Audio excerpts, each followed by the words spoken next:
হঠাৎ একদিন এক বন্ধু রাস্তায় দেখতে পেয়ে বলল, দেখ ভাই, আমি না শুয়ে শুয়ে আকাশ দেখতে চাই। আমি বললাম, তাই? তাহলে চল, কদিন পরেই যাই। তো যাওয়ার পথেই কিছু আকাশকে নিলাম ঝোলায় পুরে, আর একদম সিলিংয়েতে দিলাম ভালো করে লেপে। তো কৌটোয় করে কিছু নিয়ে গেছিলাম মেঘপুরে, তো সেগুলোও দিলাম স্প্রে করে করে।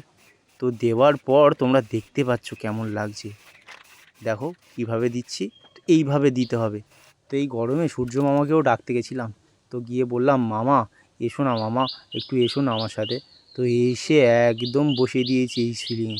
দেওয়ার পর ভালো করে ফিনিশ মেরে দিয়ে আরও সব মেঘ ভাইদের বসিয়ে দিয়ে বললাম, থাক তোরা এখানে বসে। ও মা, কিছুক্ষণ পরে দেখি কয়েকটা গাছও চলে এসেছে ঝড়ে, আর সাথে দুটো পাখি এসেছে উড়ে। তো তোমরা বলো ছবিটা কেমন হয়েছে। আর একটু অন্যরকমভাবে বলার চেষ্টা করলাম, তো একটু তোমাদের সাথে মজা করছিলাম। তো কেমন হয়েছে অবশ্যই করে বলো ছবিটা। আর যদি এমন করানো থাকে 9330731618 এই নাম্বারে অবশ্যই যোগাযোগ করে নিও।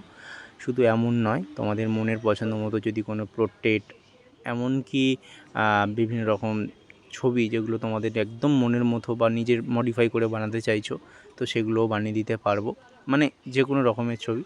তাছাড়া টেক্সচার ডিজাইন যদি করানো থাকে সেগুলোর জন্য আমার সাথে যোগাযোগ করতে পারো। তো তোমরা বলো কেমন হয়েছে। তো এই যে আকাশটা করলাম, এটা সেকেন্ড টাইম। তো ফার্স্ট টাইম আরেকটা করেছিলাম, তো তোমাদের দেখিয়েছি পুট্টির ওপর। তো আমি চেষ্টা করি যে আমার বেটারটা দেওয়ার। তো আমি চেষ্টা করব এরপর যেটা করব এর থেকে আরও বেটার করার। এখানে যা কিছু ভুল হয়েছে হয়তো থাকতেই পারে, তো সেগুলো আমি আরও ঠিক করে দেবো। তো টাটা, বাই বাই, আবার দেখা হচ্ছে নেক্সট ভিডিওতে।